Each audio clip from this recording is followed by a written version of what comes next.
Hello guys, welcome back to my YouTube channel. તો આજથી બ્લોગની શરૂઆત કરવા જઈ રહ્યો બરોબર. તો બધા સપોર્ટ કરતા રહેજો. આજે આમ કોઈ પ્લાન તો નહોતો બધો, પણ આજે એક ફરવા જવાનો પ્લાન બનાવ્યો છે. આજથી એવો વિચાર છે કે હવે ડેલી બ્લોગિંગ ચાલુ કરી દઈશ હું. અને ડેલી બ્લોગિંગમાં એવું છે કે ભાઈ એ લાઈફમાં શું ચાલે છે શું નહીં એવું તમને બતાવીશ. તો આજે ભાઈ હવે હું ફરવા જાઉં છું. પાતર સ્ટેશન ઉપર ઊભો છું અત્યારે.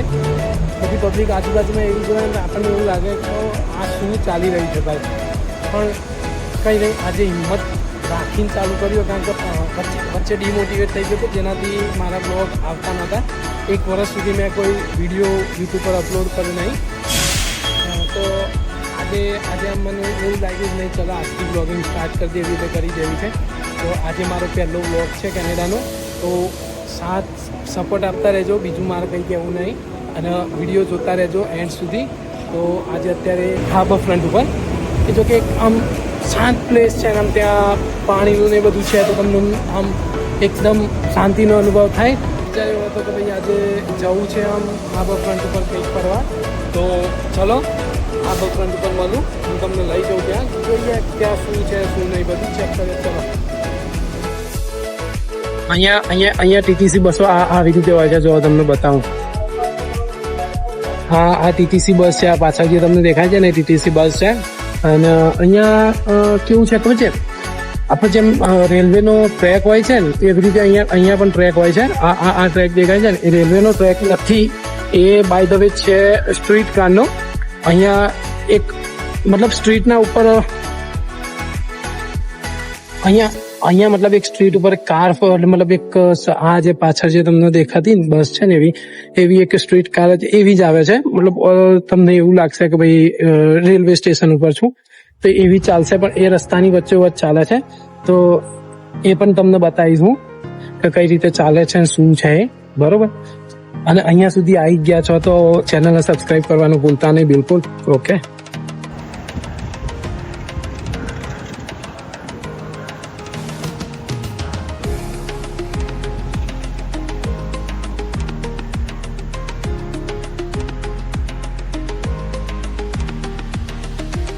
છેલ્લી 5-1 મિનિટથી રાહ જોઈને બેઠો તો સ્ટ્રીટ કાર આવે, પણ કોઈ સ્ટ્રીટ કાર જ નહીં આવતી.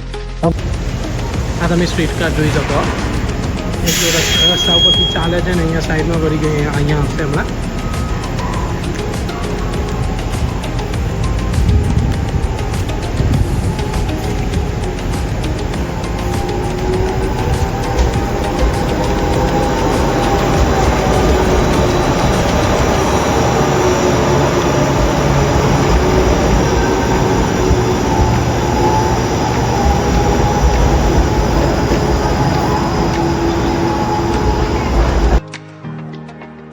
અત્યારે પીઝા ખાવા આવી જઈએ, બરોબર. 2 જણા. She is my friend Esha. Hi. અત્યારે શું ખાવાનું આપણે? પિઝ્ઝો. આપણે ગુજરાતીમાં કહેવાય પિઝ્ઝો, બરાબર. વાત નહીં કાઢ, શાંતિ વાત, બધા જોઈ રહ્યા. ઓકે, ચલો પિઝા લઈને આવીએ, પછી આગળ બધું કરીએ. આપણે બરાબરના દબાઈને ખાઈ ગયાના પીઝા અને ખાધા ભાઈ. હવે આ વખત ઉપર જોવા જઈશું કઈ રીતે શું હતો. Okay, done. પીઝાની સ્લાઇસ બતાવું કેવી છે અહીંયા. જો આમ સારી, સસ્તું. જો કે પીઝા સારામાં સારું બેસ અને સસ્તામાં સસ્તું હોય ને એ પીઝા છે. તમને બતાવું પડું જોવા.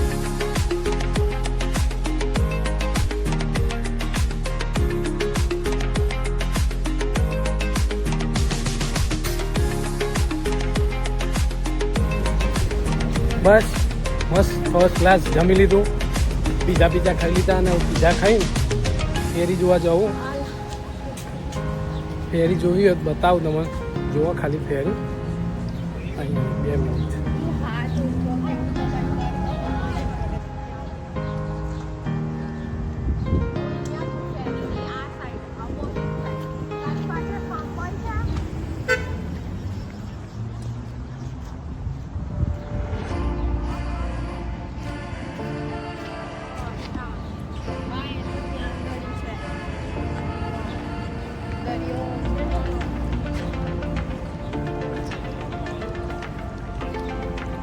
હાય, આપણી પાકી ભાઈ બંધો.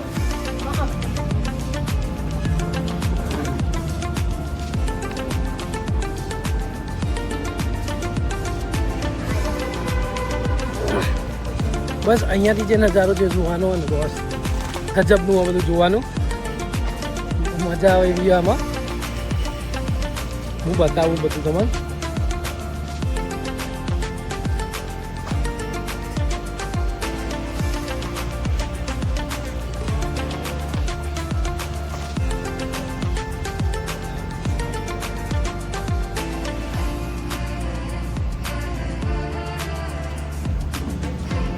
આ છે હાર્બર સ્ક્વેર પાર્ક વેસ્ટ, બરાબર, જ્યાં અમે જઈએ અત્યારે જોવા. ચલો એ બાજુ જઈએ જોવા કેવું છે.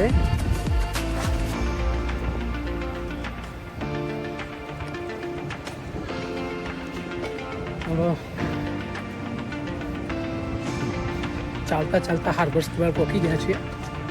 હવે હાર્બર સ્ક્વેર એક ગાર્ડન જેવું, એક નોર્મલ, મતલબ હાર્બર સ્ક્વેર પાર્ક જે છે એક નોર્મલ ગાર્ડન જેવું છે. એના ઓલું વેસ્ટ હતું, આ ઈસ્ટ છે.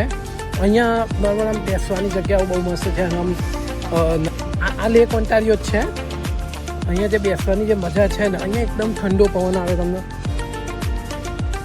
જેમ દરિયા કિનારે ગયા હોય ને એવો આનંદ લેવો હોય તો અહીંયા અહીં શાંતિથી બેસી જવાનું. એકદમ શાંત વાતાવરણ અહીંયા છે અને જેનાથી તમને મગજને શાંતિ મળે. એટલા માટે અહીંયા આવી જવાનું. એક વખત તો આવવાનું, જરૂરથી જોવા તો આવવાનું જ. અને મોસ્ટલી કેનેડામાં જે આવે ને બધા અહીંયા તો આવે છે.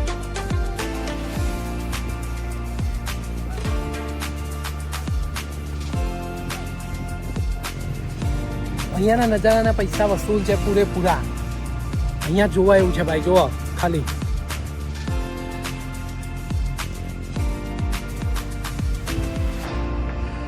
ખૂબસૂરત નજારો કહેવાય આને. શું ખૂબસૂરત નજારો.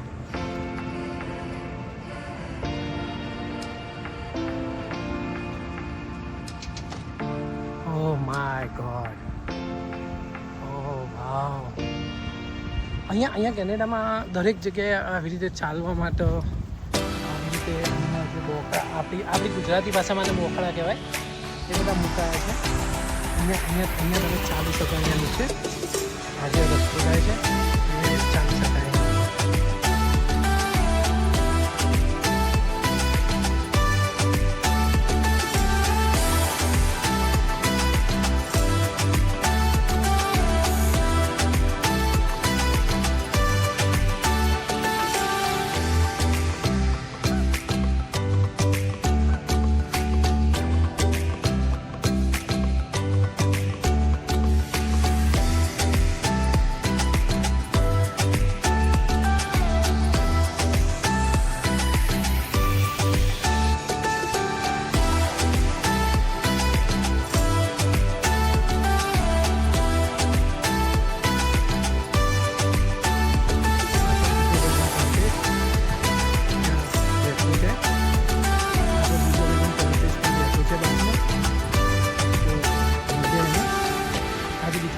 જોબ ઉપરથી આવ્યો અહીંયા. હાય,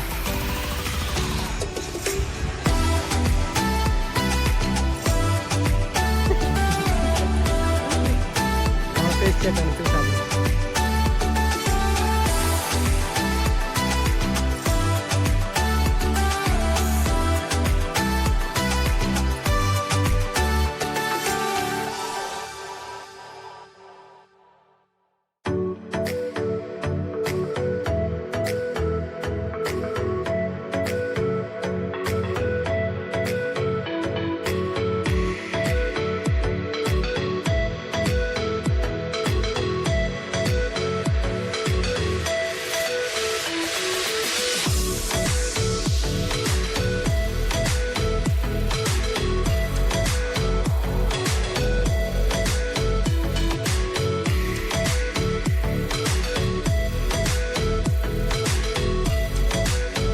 બહુ બધું ફરી લીધું.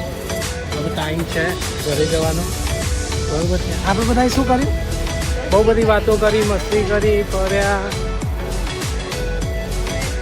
હવે જોઈએ છીએ શું પ્લાન બને છે આગળનો પ્લાન થોડો વિચિત્ર પ્લાન છે. અમુક લોકો કહે છે પિઝામાં જવું છે, અમુક લોકો એમ કહે છે ઘરે જવું છે.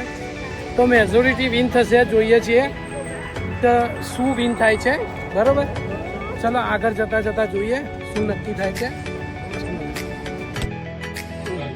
મેજોરિટી વિન પિઝાનું જમવા આવી ગયું. બરાબર, જોઈએ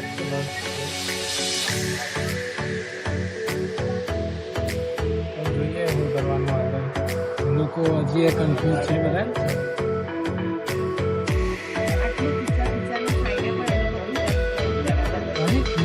એક નોર્મલ વસ્તુ છે જે દરેક વ્યક્તિ ઓન કરી શકે છે. એ વસ્તુ એકદમ સારી અને વસ્તુ સારી વસ્તુ છે.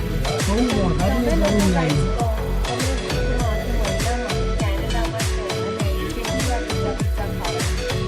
અરે એ જરૂરી નહીં. અમે દુકાનમાં 3 વખત બી ખાઈ ગયા. બધા એક નોર્મલ વસ્તુ છે. Good afternoon guys. ખાલી બ્લોગ એન્ડ કરવાનું ભૂલી ગયો હતો. કાલે બહુ થાકીને આવ્યા હતા ઘરે. અરાઉન્ડ 10:30 વાગે આજુબાજુ મમ્મી ઘરે પહોંચ્યા હતા. તો થાકી ગયા હતા. આજે સવારે બી બધું જોબનું ને બધું હતું, તો એટલા માટે કાલે બ્લોગનું એન્ડ કરવાનું ભૂલી ગયા. તો અત્યારે એન્ડ કરી દઉં બ્લોગનું અને નવા બ્લોગની શરૂઆત કરતીએ આપણે. ચલો, તો અહીંયા સુધી પહોંચી ગયા હોય તો ચેનલને સબસ્ક્રાઈબ કરો, વિડીયો ગમે હોય તો લાઈક કરો, ફોલો કરો. બરાબર છે. અને મળ્યા નવા બ્લોગમાં. Bye bye, take care.